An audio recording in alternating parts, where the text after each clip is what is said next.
Halo, welcome back to this channel. Nah, untuk kali ini aku akan bahas tentang hal yang mungkin udah banyak banget orang yang nyari, udah muter-muter ke perpustakaan, kemudian juga udah searching di Google, tapi minim banget literasinya, yaitu tentang buku-buku yang direkomendasikan untuk para bidan.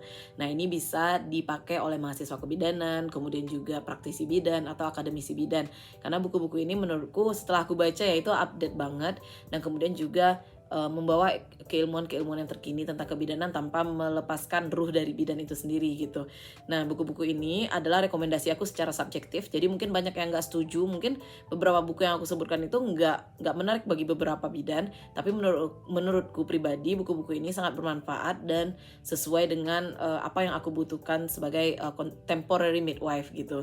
Nah, semoga teman-teman yang menonton rekomendasi ini juga dapat mendapatkan manfaatnya dan kemudian juga bisa mendapatkan lebih banyak referensi lagi untuk bacaannya sebagai bidan untuk membuka wawasan. Apa aja sih bukunya? Nah, kita mulai dari buku yang pertama. Ini buku ini sebenarnya udah lama banget terbitnya dan kemudian juga referring terhadap gentle birth. Jadi untuk teman-teman atau bidan-bidan yang tertarik dengan ilmu gentle birth itu boleh banget baca buku ini karena entah itu prenatal gentle yoga, entah itu spiritual birth, entah itu mindful birth, itu dasarnya sebenarnya adalah dari gentle birth itu sendiri gitu ya. Nah, buku ini ditulis oleh Sarah J. Buckley dengan judul Gentle Birth, Gentle Mothering. Teman-teman bisa mendapatkannya di toko buku lokal karena aku lihat udah ada beberapa terjemahan bahasa Indonesianya, atau bisa juga di buku-buku di toko buku import seperti misalnya Periplus atau Kinokuniya, atau mungkin mau versi e-booknya itu bisa langsung beli di Amazon atau di situs-situs lainnya, entah itu situs Sarah J. Buckley dan sebagainya. Buku ini bagus banget karena itu benar-benar menyentuh kenapa sih kita sebagai bidan itu harus melakukan persalinan gentle birth gitu. Apa sih prinsip kita? Kenapa sih penting itu mindful birth? Gimana sih sebenarnya USG itu dan kemudian dampaknya kepada kehamilan dan persalinan? Gimana sih birth story dan kemudian juga hal-hal yang sebenarnya sifatnya itu adalah nature tapi kemudian udah dikomersialisasi, sehingga itu yang harus kita sadari. Banyak banget hal-hal yang sebenarnya sangat prinsipil dan menjadi dasar kenapa kita mendukung gentle birth itu dihadirkan dalam buku ini. Itulah kenapa menurut aku buku ini sangat penting gitu ya. Walaupun to be honest aku nggak setuju dengan semua statement yang dikeluarkan oleh Sarah, karena di beberapa part aku memandang terlalu bias ya. Ada beberapa banyak bias yang sebenarnya bukan sesuatu hal yang bisa dikonsensuskan sebagai fakta, dan itu dihadirkan Sarah di dalam buku tersebut sebagai fakta. Nah, ada beberapa hal yang tidak aku setujui sebagai seorang bidan, tapi most of all ini bukunya itu sangat-sangat bermanfaat sekali dan kemudian juga sangat merubah pola pikir kita sebagai bidan. Jadi very recommended gitu. Nah, itu buku yang pertama. Nah, buku yang kedua itu seperti yang kita ketahui ya, di dunia gentle birth atau di persalinan yang lembut itu sangat terkenal. Selain nama Sarah J. Buckley juga ada Ina May Gaskin. Jadi teman-teman, Ina May Gaskin itu banyak banget bukunya. Ada Spiritual Midwifery, kemudian ada buku Ina May's Guide to a Childbirth. Aku baru bacanya yang itu ya, karena aku punya e-booknya yang itu. Nah, buku Ina May's Guide to Childbirth ini itu sejalan dengan Sarah J. Buckley. Dia menjelaskan tentang gimana sih experience dari positive birth itu sendiri.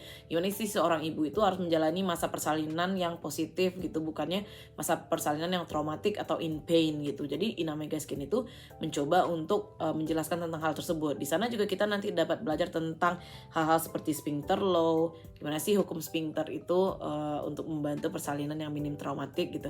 Nah, Ina May Gaskin mencoba menjelaskan tentang itu dalam buku ini.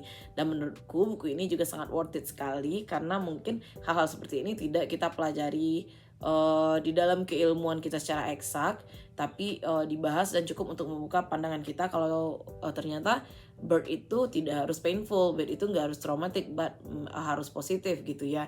Nah, di sini buku ini sangat membantu sekali. Nah, kemudian apalagi sih yang menarik atau buku-buku yang bisa aku rekomendasikan kepada teman-teman semuanya? Teman-teman nanti bisa looking in Amazon. Ini kayaknya bukunya belum ada di versi bahasa Indonesianya, atau juga di Periplus kayaknya belum tersedia. Itu adalah buku dari Penny Skimskin yang berjudul The Birth Partner.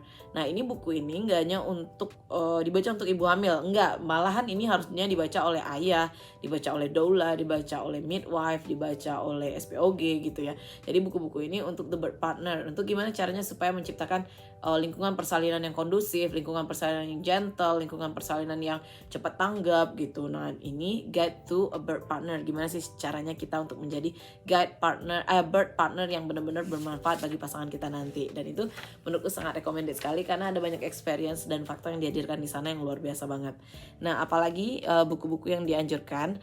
Nah, ini sebenarnya aku belum baca ya. Ini aku belum baca, tapi aku lihat ratingnya di Goodreads itu bagus banget, yaitu 4,1.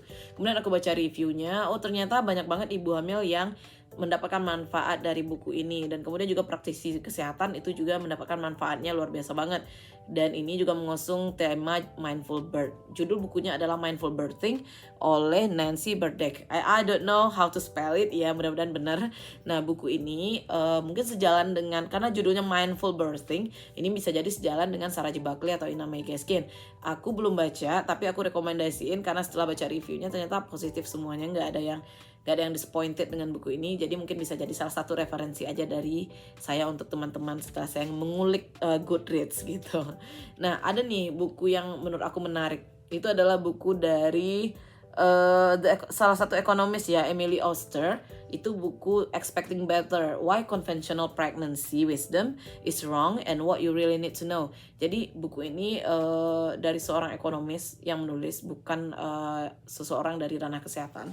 Dan ini menjelaskan kenapa sih persalinan konvensional itu lebih baik dibandingkan persalinan yang non konvensional gitu. Nah, teman-teman, di sini bukan untuk mengarahkan opini kita untuk meninggalkan persalinan yang penuh wisdom, yang gentle, yang mindful itu. Tapi menurut aku, untuk mendapatkan sebuah ilmu yang komprehensif banget, itu selain kita harus mempelajari bright side-nya, kita juga harus mempelajari contrary-nya.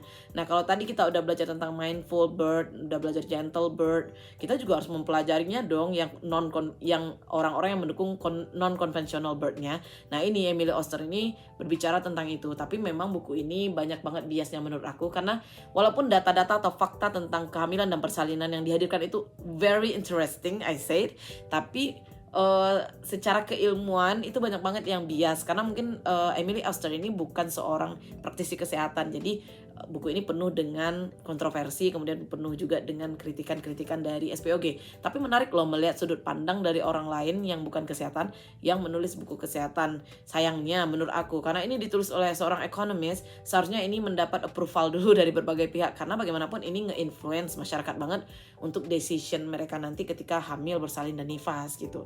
Tapi buku ini worth reading sih untuk sebagai pembanding dari argumen-argumen atau pemikiran-pemikiran yang kita miliki selama ini gitu. Nah, cukup kayaknya ya untuk buku luar negeri ya, karena yang beberapa itu aja sebenarnya udah sulit banget ngedapetinnya gitu. Kita lanjut ke buku-buku lokal yang menurutku sekarang itu udah melek banget. Kalau dulu kita nemuin buku kita sebatas buku Sarwono, kemudian buku-buku kebidanan yang biasa kita gunakan, buku obstetri biru gitu ya.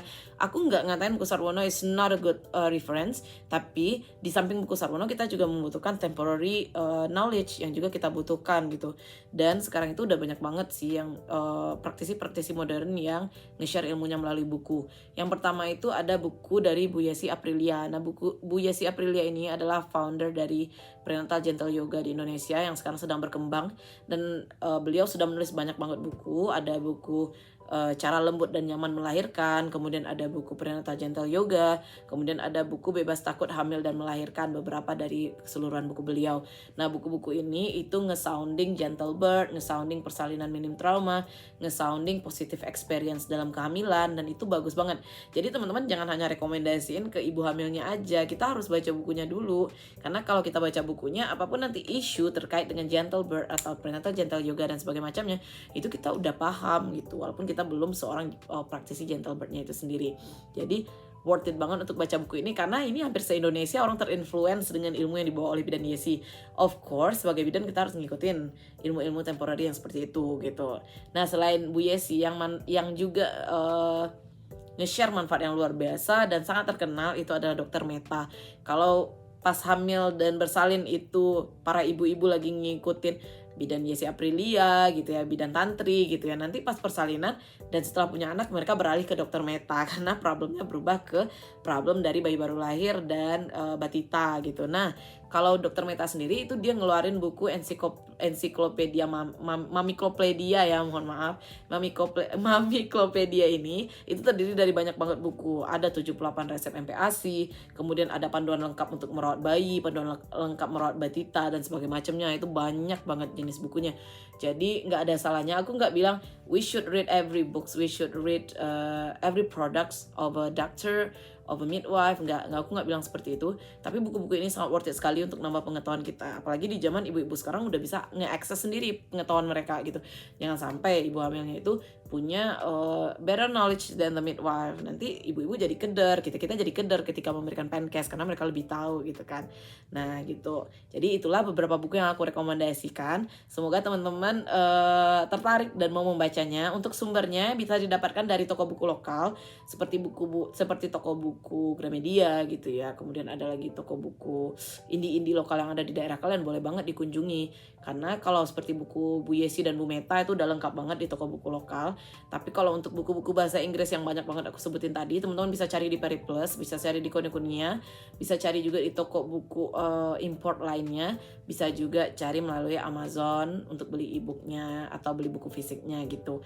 Nah untuk akses seperti ini memang sebenarnya kita agak sedikit struggle, terutama bagi kita mungkin yang di daerah ya, yang juga keterbatasan secara finansial. Tapi percayalah, buku-buku ini akan membawa kita untuk menjadi bidan yang lebih berbeda, bidan yang lebih knowledgeable dan lebih powerful gitu dalam memahami temporary issue.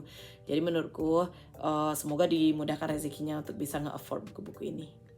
Terima kasih.